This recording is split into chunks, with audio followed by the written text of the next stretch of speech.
We're here. It's time for another episode back for Adventures in Business Live. Mandy, how are we doing today?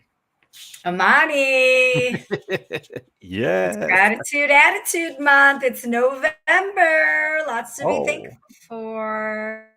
I didn't know that's what November is. Gratitude. Explain I, that. ca- I call it that. I don't think it's official. I think it's just a Mandyism. But I don't know. I just feel like Thanksgiving is a time of gratitude. And, I've got my Yeah. ceremony of the thorns I do the day before Thanksgiving. So I, Oh, that's I right. just try and start November with some gratitude, man. Like just Okay. being grateful is for me the way to be, the key to victory. So it's gratitude Explain attitude. for people who might be new to our channel, new to our episodes, what is the thorn exercise, which I love. The ceremony of the thorns. Okay. Yes. Yes. So on Thanksgiving on Thursday, we are all drinking, eating, being merry, celebrating what we're thankful for.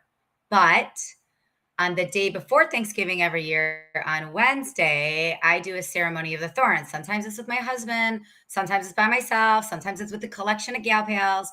And the thorns are the bad things that have happened to you throughout the year that you are equally grateful for, because you cannot get to the great unless you have some thorns. And so I just take some time. And so we take it outside and we have like a tree or a branch, and you just kind of like pull a little leaf off and say, here's one thorn, here's another thorn. You just tell the story, whatever it is. And then at the end of the story, you say why you're grateful for it.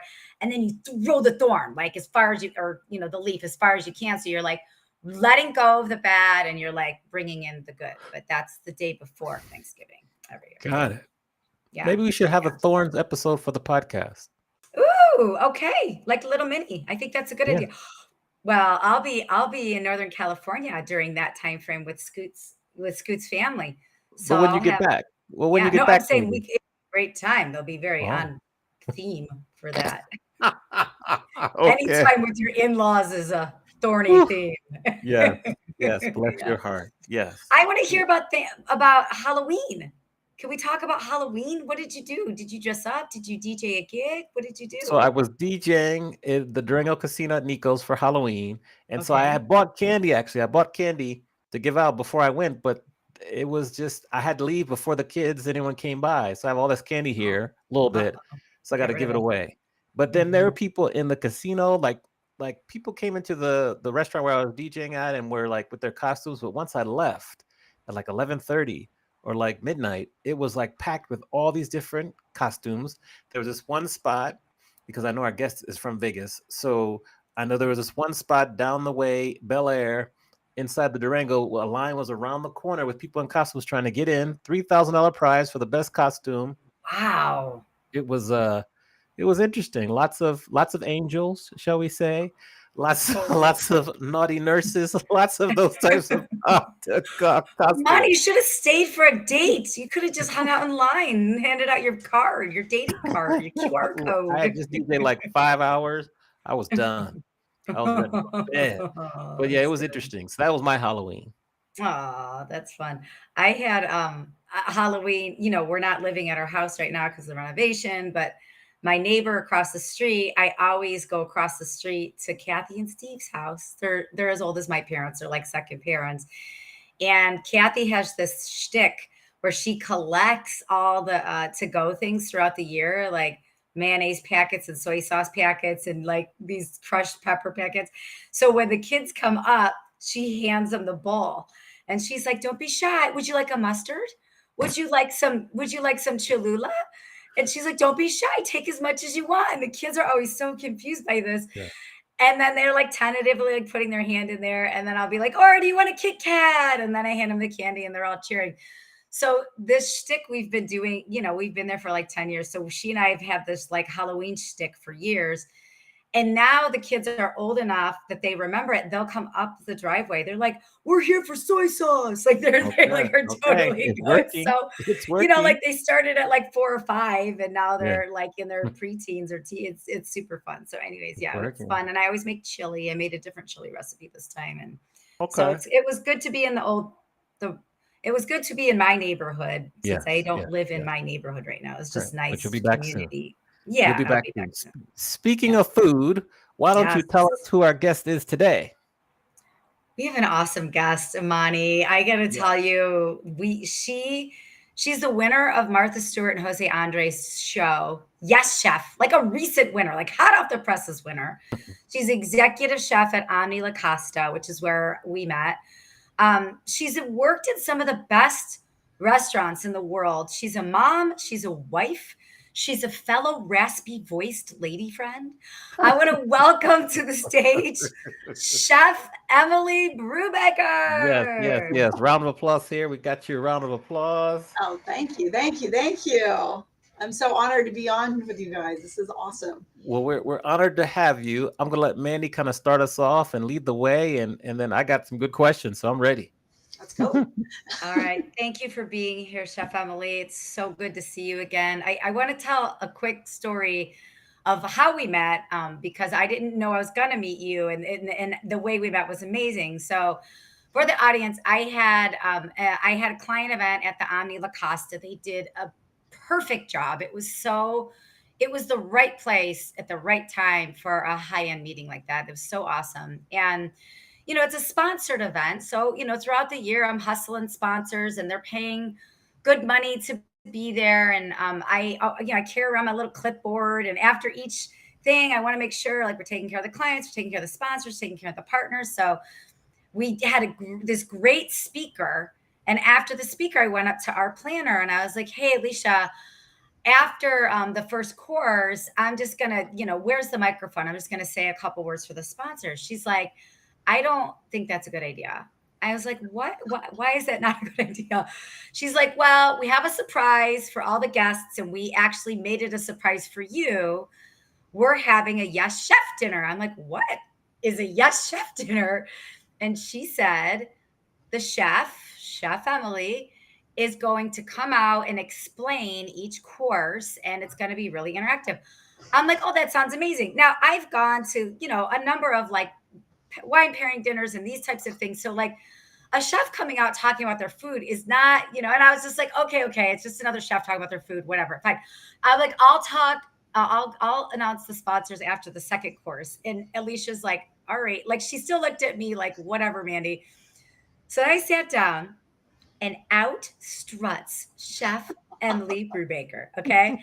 And it was like a beautiful night at On the Acosta. We're outside, the market lights, the tables were set.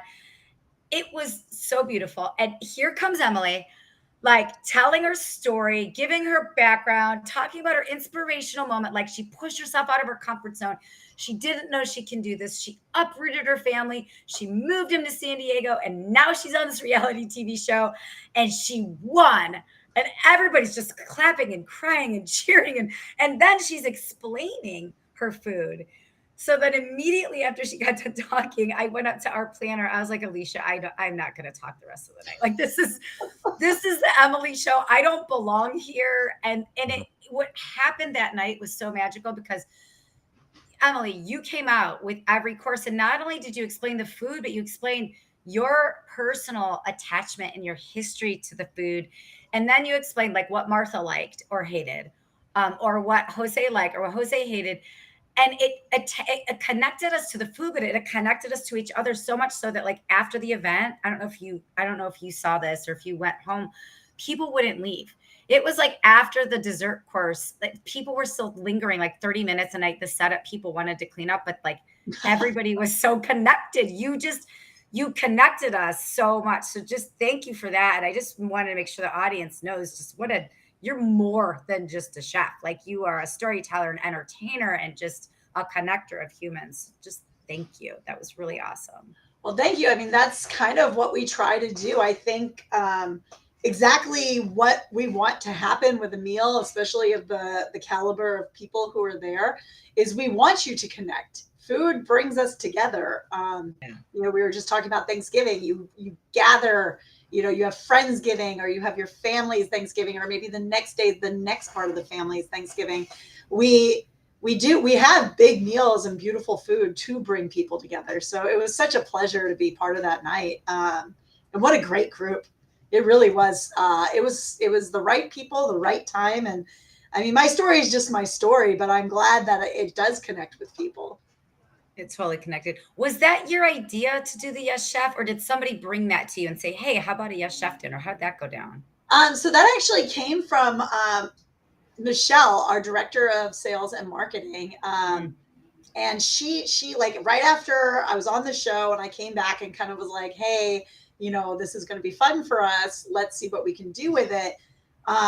Once it aired that I won, she was like, we need to have a dinner to like introduce you to people and like have you explain your food. And we've done the dinner a few times with very specific groups that have come in, and we've let them compete against each other where I was judging.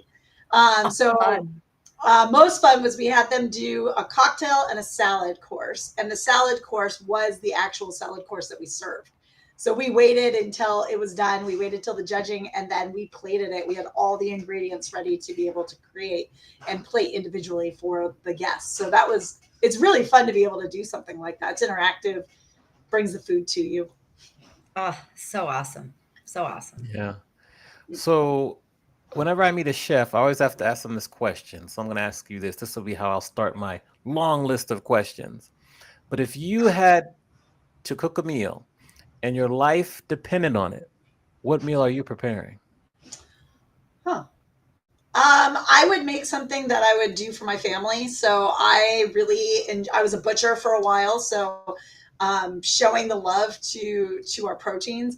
I'm a big fan of slow and low. So smoker or braises is kind of my forte. So I probably would do either a brisket or short ribs. And then the components matter just as much. So for me, I like a really rich starch like potatoes, something that's either really crispy or buttery, and then fresh vegetables to go with it. Right now I'm like really into like roasting carrots.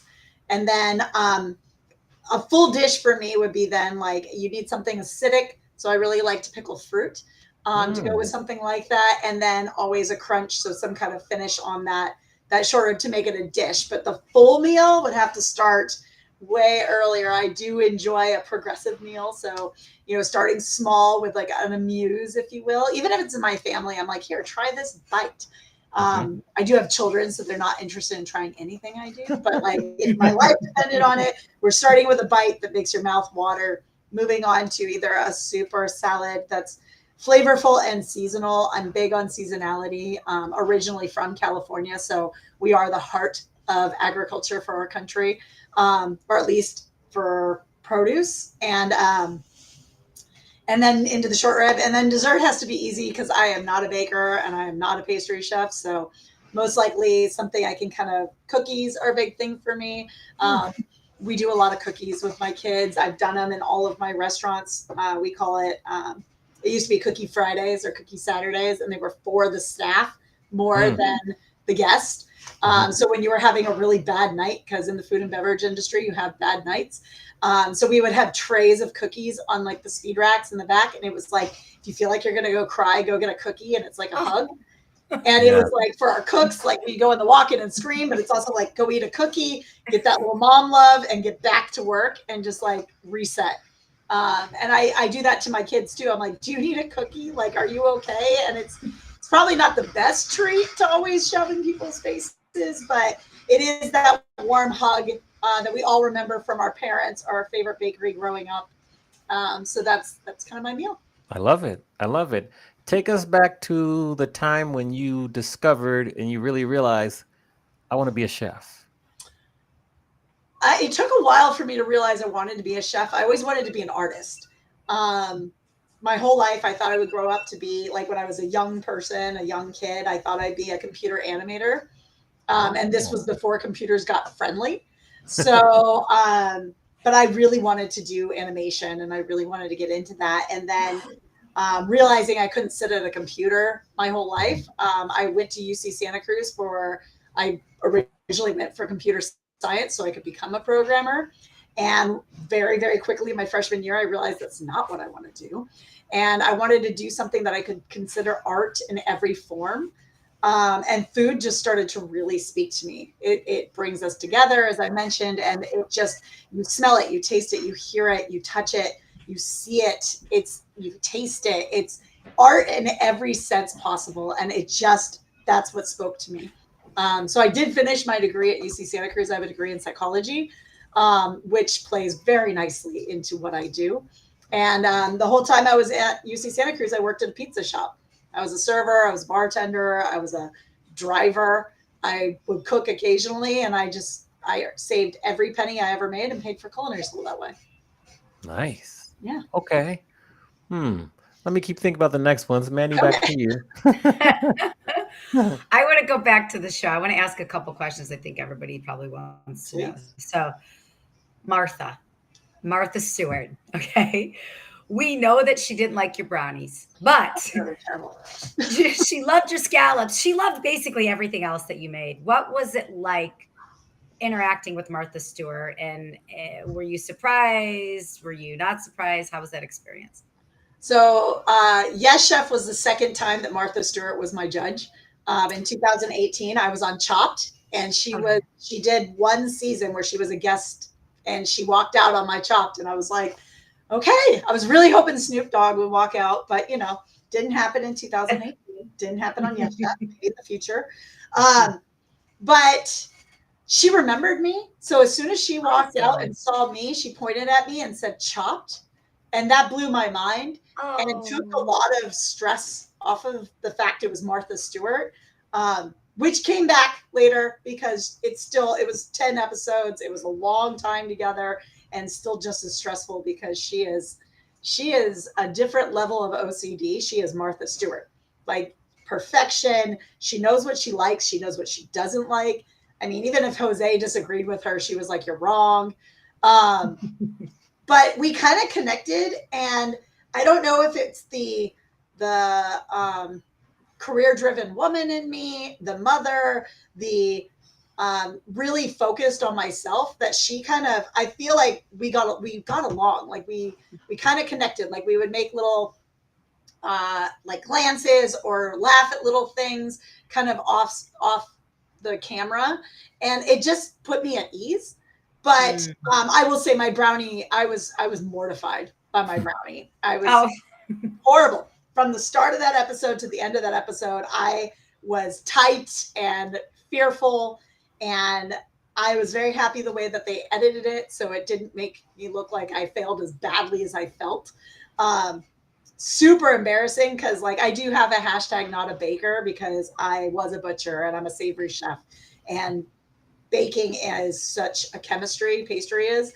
So that was a major fear for me. But other than that, Martha was wonderful. Like she had a lot of very encouraging words. She really talked about the business idea of it and how we need to we are business people, not just chefs. We create a lot of hype. We have to push our ideas. We have there's so much we do a lot of finance and numbers and figuring out and timing. It's all organizational. And she was really great on explaining that and explaining how to separate emotion from the food, even though emotion has to go into the food. So I loved her. I absolutely do. She's a fantastic, amazing woman. Oh, I'm so glad you got the Martha icon experience. So she said about you, which I thought was such a beautiful compliment at the end. It actually brought a little tear to my eye. She said, and I'm quoting, she said, "I am so impressed with your friendliness, and you're just a nice person." And to be a nice person under that circumstance, that type of pressure cooker, is really difficult. And it made me think of your leadership style, right? Like, you're talented, you're strong, but there's a lot of bad days that we have in the hospitality industry or in the kitchen as a leader. So you have to be tough, but you also have to be nice. And it's not easy. And I think you have such an essence about it. It's such an essence of who you are. So what's your philosophy from a leadership standpoint on how to manage that balance of being strong and assertive, but also being friendly and kind? I think they go hand in hand. Um, when I was younger, assertive was, as a female, being assertive, you're labeled differently. Like a man, if they're assertive, they're just being strong and they know what they want. A woman being assertive in the same way is looked at as, you know, not the best. They're like, she's mean, she's got this, she's to that. Um, and when I was younger, it really affected me. Like I was just like, I'm just trying to do the same job my counterparts are doing. But I think what it really opened my eyes to is like, you can be assertive, but you can still be kind and you can still have thoughtfulness and you can still understand your coworkers or your employees to a level that doesn't feel overbearing or mean or singled out in any way. So there's a lot of, the show really taught me like I need to think a lot more before I act. And underneath me at this hotel is 100 and something employees, just in culinary or food and beverage. And every one of them is different. You have people who are almost twice my age to people who are half my age. And you have to, and each one is different in the way that they've grown up through this career. And not only are you dealing with the people who cook the food, you're dealing with the people who serve the food or are meeting planners or are, at a hotel, you have the front desk agent to the pool keeper. You're all working together. So there's a lot of just trying to figure out how to look at our team as not just our little bubble, but our entire community bubble of the hotel.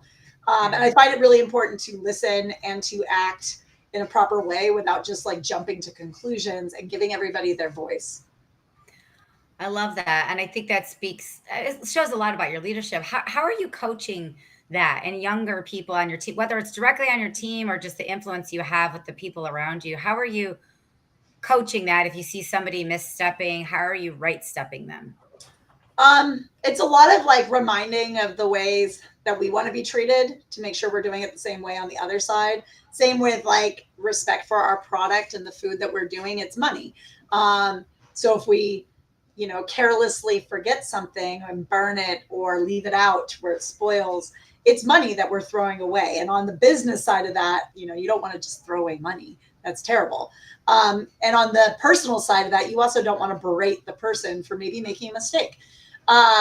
So it's a lot of, I choose to use personal lessons or life experiences to be able to get my point across because I've probably done everything wrong and done a lot of things right. And I like to point out that I'm no better than anyone else. I'm just very focused on what I do and pushed myself to get to where I am. And I ask my like youngest cooks, what do you want to learn? What can I give you? I've done a lot. How can I help you with your next step? What is it that's your next step? What's your goals? And I think for a lot of my younger employees, they're not used to maybe the executive chef of the hotel who might be like 4 bosses above them actually wanting to know how they're going to grow and what they want to be and giving them opportunity. Beautiful.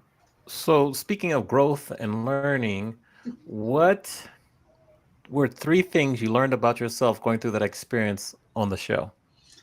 I learned that I am a self-deprecator, that I don't believe in myself and I will put myself down as much more than I think anybody else ever would.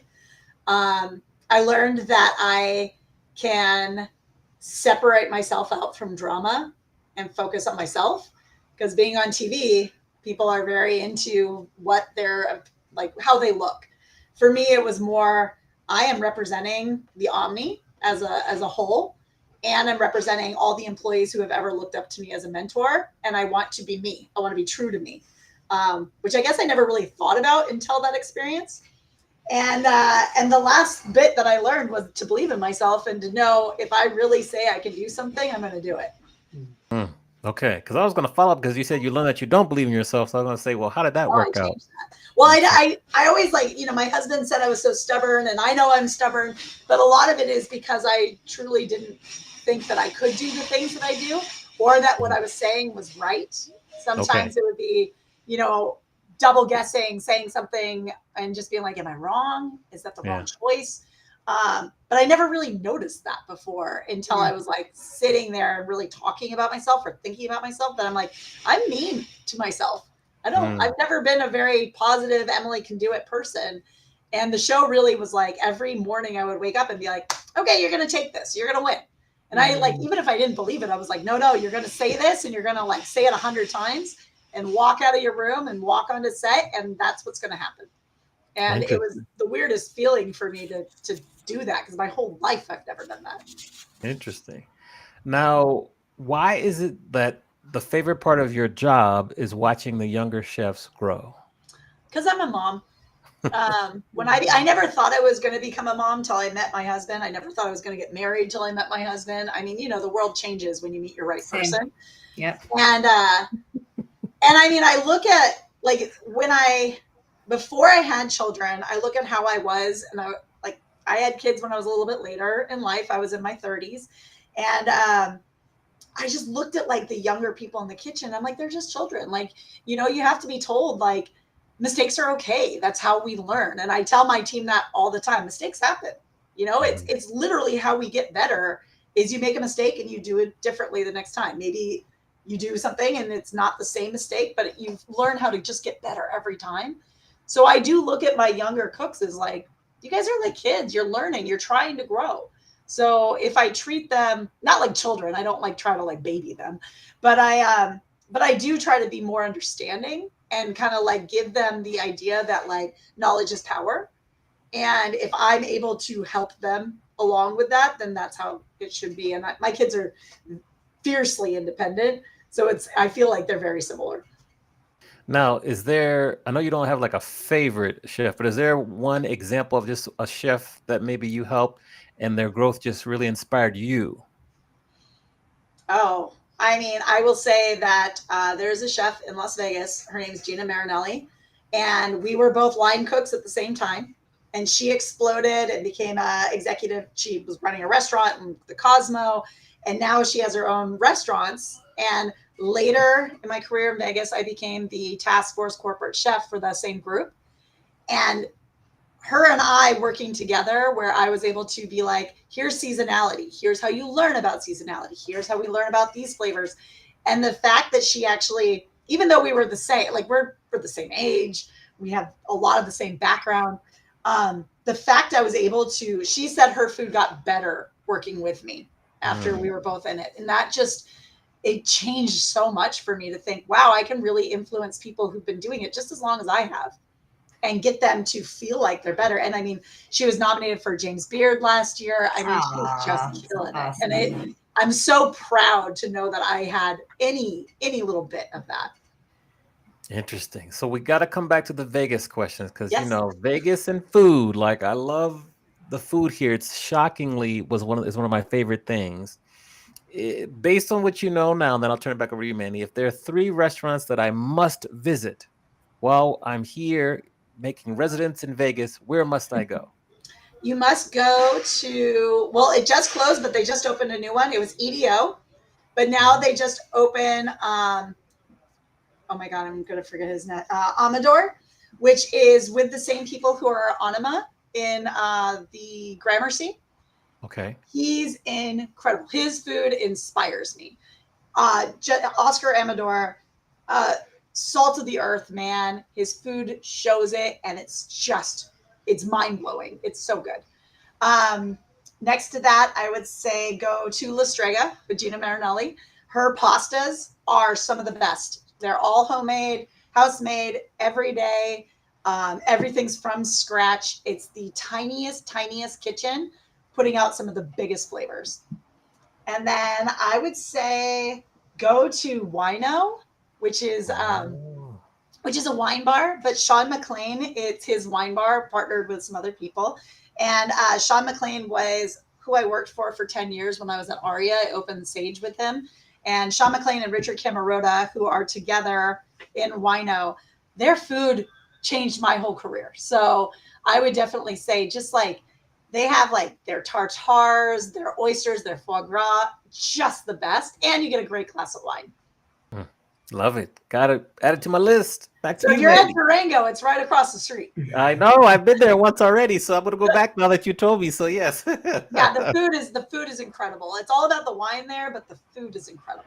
Good to know. Yeah. I want to go to Wino. I've never even heard of it. I'm going next time. Next Put it time, on I'll the take you list. there. Let's go. And we'll have to switch from pancakes to wine. That's a real left turn I'm for a us. pancake lover, and I love my pancakes. So just, Oh, for the record. But go ahead, Mandy. Monty loves his pancakes. It's a stack of pancakes.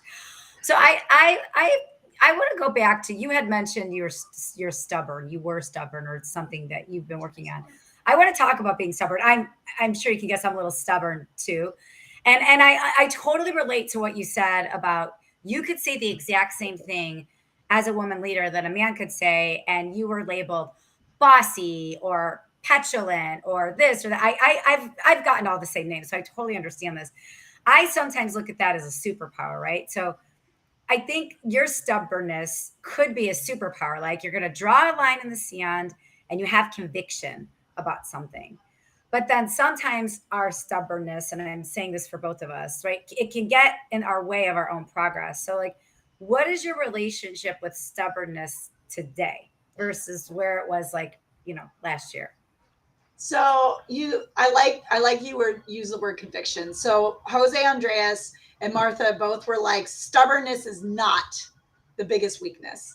It is where you have conviction, and sometimes you have to be stubborn because you don't want to change, because you know the right way. What I've learned is I need to pick my battles. Not everything has to be the way that I think it is or it should be, and to really find the ones that you truly believe in and stick to those. But the rest can be maybe manipulated a little bit to still kind of have your end game or your goals, but include others, be able to collaborate to get that idea, maybe just a couple extra branches.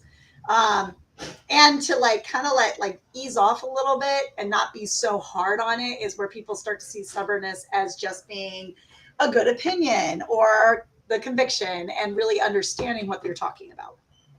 It's such a fine line of, like, I'm not giving in versus, like, no, truly, this is the right way to do it. Like, Yeah. it's such a fine line.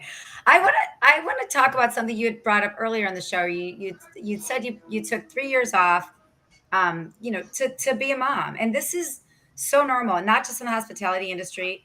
This is in all industries. I don't think as women professionals we talk about it enough. The choice to take the time off, the choice to come back. Can you roll through that a little bit with us? Like, with the choice to leave, the choice to come back, and a little bit in between. Well, it was really hard. So my husband's a chef as well, and we both were kind of rising in our career paths. So I had been with my restaurant, which was with Sean McLean, for 10 years or close to it. And he had just kind of started his rise. And at that point, like, my son was probably close to 2 and my daughter was like half a year old.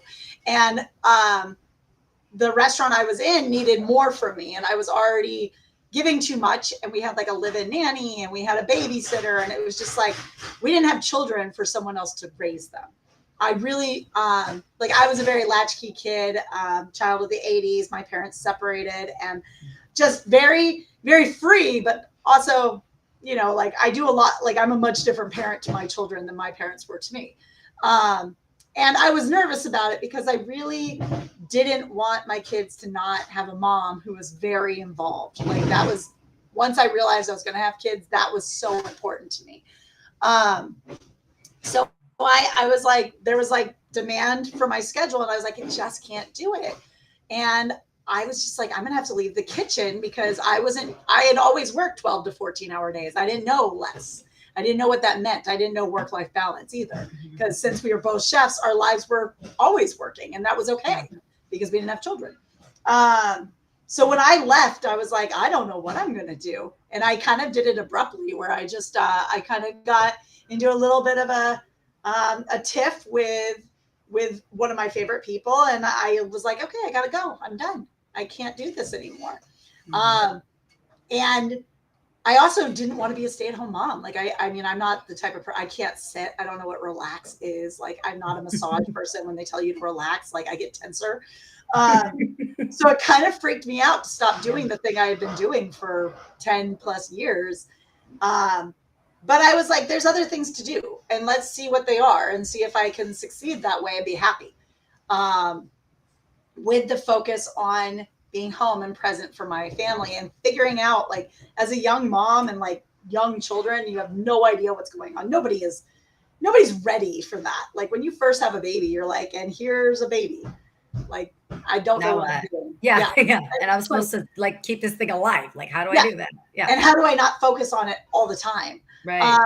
So it was hard. And I definitely can say, like, I enjoyed the things that I went into. I helped with a urban farm that was started in Vegas that ended up not working out. I went into wholesale for imports. So I was able to work with chefs, but on the other side of it, like selling foie gras and cheese and charcuteries and imported goods.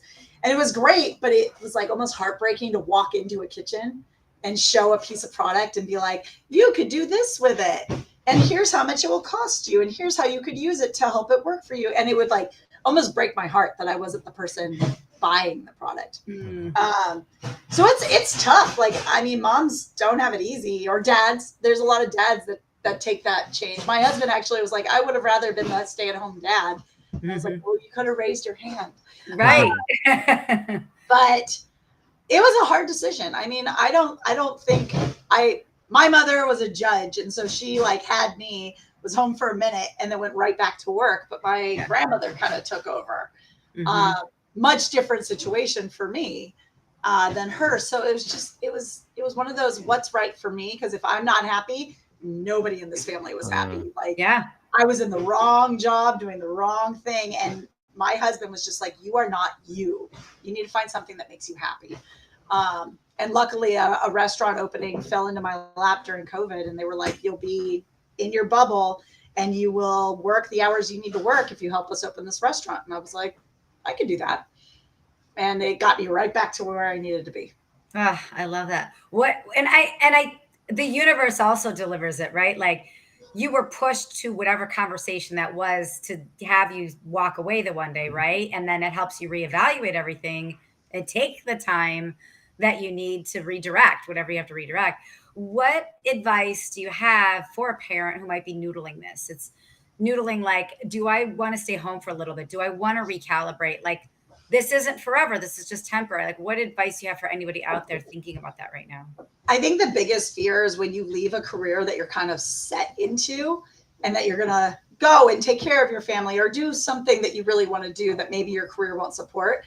You don't lose ground. Like, that was what I thought. I thought I got so far behind because my peers had excelled in those 3 years or 4 years. And that's what weighed on me the most, is I was like, I'll never be good enough. You don't lose it. You just take a break from it. And you can always go back to it. Like, there's nothing saying you can't. And it might be almost like little steps to get back to where you left, but it's never going to go away. There's so much opportunity in the world to be able to do what you want to do.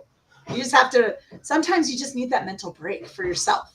And it's important, because if we burn ourselves out, then you don't know where else that can go. And nobody passed you by. It's you versus you, right? Like, nobody, skated past you. You come back and you're like, okay, I'll just learn a little bit about AI today. Okay, now I'm back up to speed, right? It's just Exactly. yeah, Exactly. yeah. Like there's nobody else on your timeline. Nobody takes your opportunities from you. They're your opportunities. You have Yeah. to look for them. That's interesting Yeah. perspective. Speaking of AI, we have a question from the chat. Lori Kime, hello, thank you for tuning in. She says, how do you use or would like to use AI in your work life? Oh, That's the first question. good transition there. I love Huh? that. I've done this before. I'm a fan of Chat GPT. I really Okay. am. Which is AI, and it's all compiled by different people's thoughts, anyways. I love to be like, I have a song that I really love, and I want it to tie together to this food. How does that work? And because I have no idea, but so much knowledge has gone into ChatGPT because it's pulling from everything that they can be like, the Beatles, Blackbird can be into this dish because of this riff. And it's like, huh. And then you can kind of like work it through. So I enjoy that. I think it's fun. I think AI is interesting. I don't want it to take our jobs, but at the same time, it does make things easier. Yeah. Well, Yeah. speaking of It won't taking take your your job. yeah, won't take speaking your of job. taking your job, what do you predict the restaurant industry will look like in the next 10 to 15 years? I mean, I don't see it being a lot different than where it is now. I know people are really worried about robots and everything taking away the like fast food jobs or the pizza jobs, but it's kind of what evolution is on culinary. You look at the way that even like Thomas Keller has a book called Sous Vide, which makes an environment without bacteria to be able to slow cook in, and it's like, but before we used to slow cook in a glass jar, or we would do it in a braising dish. So it's just the evolution of food. I think that with how big culinary can be and where we are, I think it's still going to be the same. You're still going to see high end food. You're going to see fast food. But I think I'm hoping that the future of the restaurants is more of the naturalistic, where we get away from preservatives, colorants, things that like prolong the food, because those are the things that are the worst for us. So I'm hoping that we go back to eating things a little bit cleaner. Got it. Okay. That's Now we Amani, come. before you flip the script, I have one more question really quick. Go ahead. Go ahead. Emily, I want to ask you, this is just for the meeting planners that are listening or watching. For you as a chef, as you're building banquet menus for 1,000, 10 people, however many people it is, what are a couple things you wish meeting planners would do differently with the culinary side of their events? I think meeting planning it's crazy. Meeting planners have so much going on all the time. My favorite thing about meeting planners is when they come in with a vision and they're like, here's how this day looks, here's how this day looks, here's how this day looks. My biggest issue with some meeting planners is food is secondary to their events. And so then you end up with menus that are very, very similar. And it's where we hear the negativity on the food, where I had this dish yesterday, but even though it's a different menu, they're very similar. Mm-hmm. So I love it when a meeting planner comes in and says, today is Mediterranean Day. And this one, we want to feature fresh flowers. How can we make this happen? And it might not be custom menus, but at least that way we're able to guide it in a way that's really interesting for their clients and still budget affordable and everything, because it's off our menus, but we can be able to design them a little better when there's a strict vision of how they want it to look. Yeah. And I love that you say that, because I think sometimes meeting planners will be like, oh, if we bring a vision to the chef, that's going to cost us extra money. And yeah, it might cost us extra money, but I think we as a collective need to not be afraid of just bringing the vision to the chef, because we might be surprised. It might be the same or just a little bit more, or it might be less, but like, bring the vision. It just makes the relationship that much better too. I appreciate it really does. Being open to that. We have we had a group recently was like, this one is going to be these colors with this flower, and here's how I want it to look. And the whole day is based on this. And it was like, okay, we can totally work with that, especially the way that we very much like to make things visually appealing. So it just helps us tie it together, which we eat with our eyes first. And it's the same when you walk into a room. You're going to take that whole room in. And when the food ties to it, it just makes it feel like it was even that extra step for the event planners. Love that. Interesting. Now we have come to the time where we flip the script. So just as Mandy mentioned, we let you ask both myself and Mandy any question you like. So nothing's off limits. So who do you want to ask the question to first, and what is said question? Huh. I love it. Let's start with Mandy. And my question is, through like being a female and being where you are, how did you, there's always going to be bumps in the road where we feel like we are doing everything right and we're moving in the right direction, and then something just kind of hits you and you feel like you dropped 20 feet. How do you bounce back from that? How do you just go, nope, that's not what I'm doing, this is exactly my goal, this was just a bump in the road? How do you get past that mentally? I love this question. No one's asked this question yet. In over 200 episodes, nobody's asked this question yet. So thank you. This happens a lot. I hit a lot of bumps in the road all the time. And I think a younger Mandy would be really stifled by that. Like I'd be really stifled and down in the dumps about it. And I think the older I get, I just remind myself of like, this is just temporary.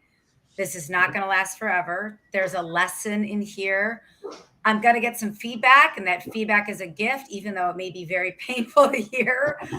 And I'm going to grow from it. It's always going to be a growing moment. But I think the part about knowing and truly believing that this is just temporary, this is not going to last forever, is what really grounds me to see the light and to work towards the light.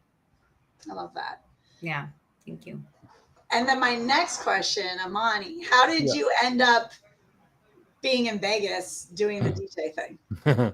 Just because Yeah. Vegas holds such a love in my heart. So Well, I wanted to go to a city where it was good for being a DJ and good for being a speaker. And I did research on a bunch of different cities, and this one made sense because I could still travel back and forth and still teach at Fullerton. And so it just happened. I had come to Vegas frequently to travel for work or for pleasure. So like I've been here for like 2 years now, almost exactly to the day. And so that's just kind of, it kind of made sense, and that's how it happened. And here we are a couple years later. that's amazing. Like when I got to Vegas, I was like, I'm only going to be here 2 years, Yeah. but I was there 20. So Wow. it's one of those cities that does grow on Yeah. you. But I always wonder how other people get there. Yeah. How long did it take for you to feel at home when you were in Vegas? Honestly, I left Vegas. So I was at the Ritz Carlton when there was a Ritz Carlton out like Las Vegas. And my mentor there was opening a restaurant in San Francisco, and I followed him. And I mean, I'm Banana Slug. I'm UC Santa Cruz. Bay Area was like second home to me. But in culinary and like how expensive it got in those like 4 years, I was just like, okay, I don't want to do this. I had a great life in Vegas. And when I moved back to Vegas after 1 year, I was like, I'm home. And it felt like home. Like it was that move back that was like, yeah, this is where I should be. Interesting. Yeah. Okay. But Okay. it was what really solidified the city to be a community to me was, as horrible as it was the Harvest Festival shooting. And it was the year that the Golden Knights actually formed a team. The city, for the shooting and everything that happened, with the team behind it, with the culinary scene and the food and beverage scene and how much they came together, changed everything for community in Vegas to me. Because we were all very separate. And then that happened, and we suddenly, the entire city came together, and it showed that Vegas wasn't just a transient city. It was where people lived, and it's where people had families, and we cared about each other. And I don't think a lot of the world understands that. Vegas isn't just gambling. It is a city of people and Yeah. families and communities and new cultures that are growing. Yeah. Yeah. Yeah. What if we went back to where you were at UC Santa Cruz on graduation day and gave you advice, gave younger Emily advice based on everything you learned so far? What advice would you give your younger self? Um, you are going to find the person that you should be. I don't feel like I became myself till I became a chef. And I was so just lost that it takes time for you to finally be who you are. And, before you're 21 doesn't make you who you are. Not everybody is lucky like that. So time really does is the most wonderful thing that we have. Love it. Mandy, you were going to ask something before I had my favorite question come in there. Yeah, I had like 4 questions pop up in my head. I was like, oh, what about that? What about that? What about that? I want to talk about your husband for a second because you're both chefs. And I have to tell you, Emily, I tried to do a project with my husband 15 years ago. It was a disaster. We tried to work together. I will never do that ever again. I love my husband. He's my favorite person in the world, but we just aren't compatible in that regard. So when your husband came on that last episode of the show, I was like, oh no, is this going to work? Is this not going to work? How's this going to? And it ended up being awesome. But what is that like having a partner who has the same job? Like obviously you have a lot in common, but what works? What doesn't work? Like how does that? And then I have another follow-up question to that. Well, we met in the kitchen, and we moved to San Francisco, opening the same restaurant. And when we were in San Francisco, I was actually a chef and he was a cook. And at that point, we were like, we could never work together because if we were mad at each other at work, we were mad at each other at home.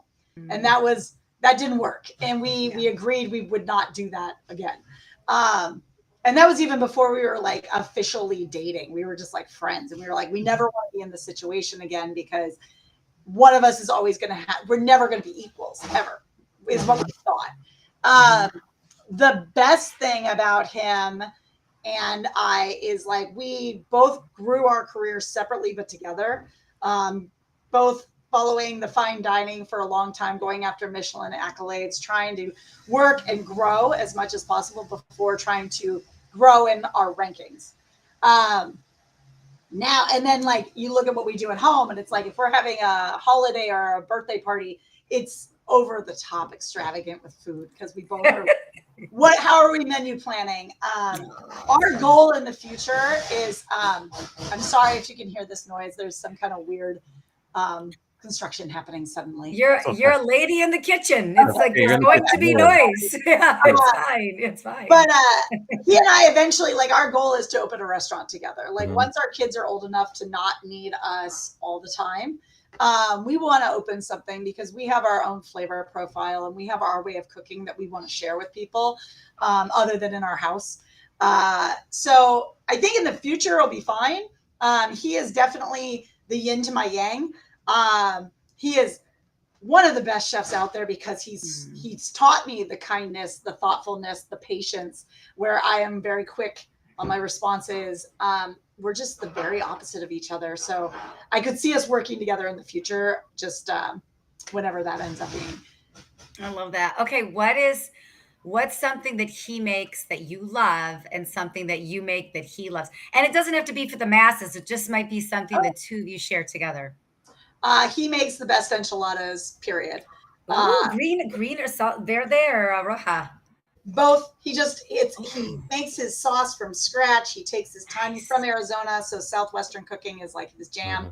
Nice. Best ever. Like I crave them. He makes them. They don't last. They're just, That's great. The thing that I make that he probably loves is either, I would say, my latkes for Hanukkah, or I make a Sunday sauce, like an Italian Sunday sauce that's become our tradition for Christmas now. And yep, those are his requests that I make. Oh, I love that. Okay, Omni La Costa menu.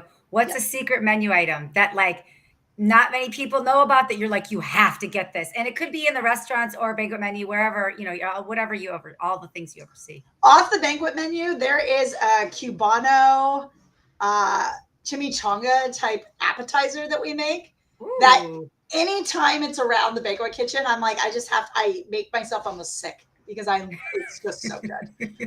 It's all made from scratch and they just do such a great job with the whole idea.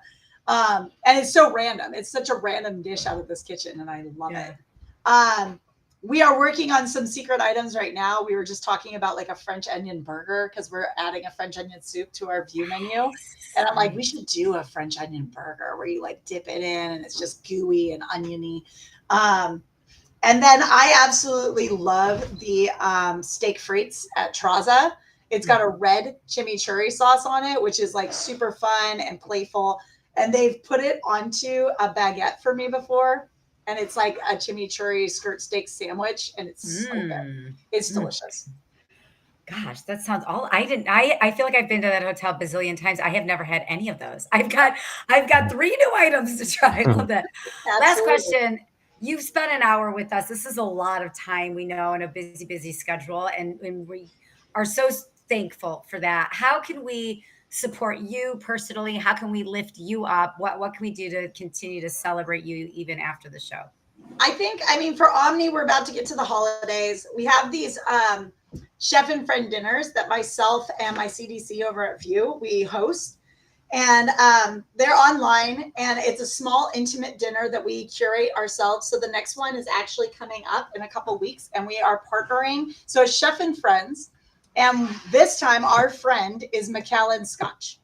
So we are What? partnering with Macallan to do a Chef and Friends. So Macallan actually has a mac and cheese dinner or like tasting where they pair their Macallans to cheeses.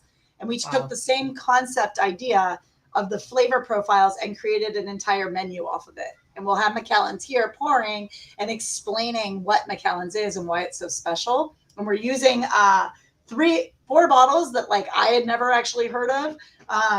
That are super fun, and they're going to be able to order from them. So just supporting our chef curated events would be awesome. So following Omni and finding out what we're doing, following me and seeing wherever I pop up and what I'm doing is probably the best way to support us.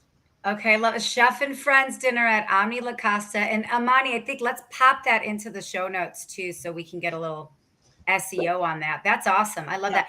And I know if you're watching, you probably see the scrolling ticker of Chef Brubes. But if you're listening and you're driving, you're at your kid pickup or kid drop off, follow her on Instagram. It's at Chef BRUBS, and it's a great follow. I just started following you a month ago, and I feel like I've learned a lot about the culinary scene I didn't know. So yeah, give her a follow for sure. Thank you. Well, Yeah, it's fun. I love showing what we're doing. well, Yeah. keep showing what you're doing. Thank you for spending some time with us, talking to us about your journey, also about the appearance with Martha Stewart and others on Yes Chef. And with that, we just want to say thank you very much. I can't wait to come to the Omni La Costa and visit you myself once I'm down in San Diego. And we'll put you back in the green room. And just thanks again for being an amazing guest. Well, thanks for having me, guys. This was a pleasure. Yes, Thank you yes. so Round much of for being applause. here. Talk to you soon. Talk to you Yes, soon. yes. Round of Thank applause you. here.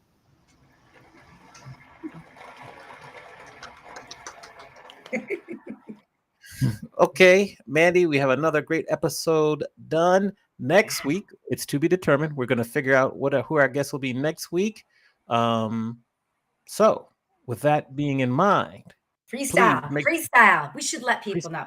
We had a last minute cancel. We did have a guest book, but yes, we had a last minute cancel. So yes, if you know of a great leader we should interview, send me a text, send Amani a yes, message yes, on Instagram. We're looking for a guest. That yes. happens. That happens. People get busy. It's okay. It does. It does. Yeah. So make sure to rate, review the podcast or the live stream on the platform you're watching on. Tell a friend, subscribe to us on YouTube, and follow us on LinkedIn. Thanks again to our guest today, Chef Emily Brubaker. And with that, we will see everyone next week, 1 p.m. on the West, 4 p.m. on the East. Bye, everyone. Bye. Thanks for being here.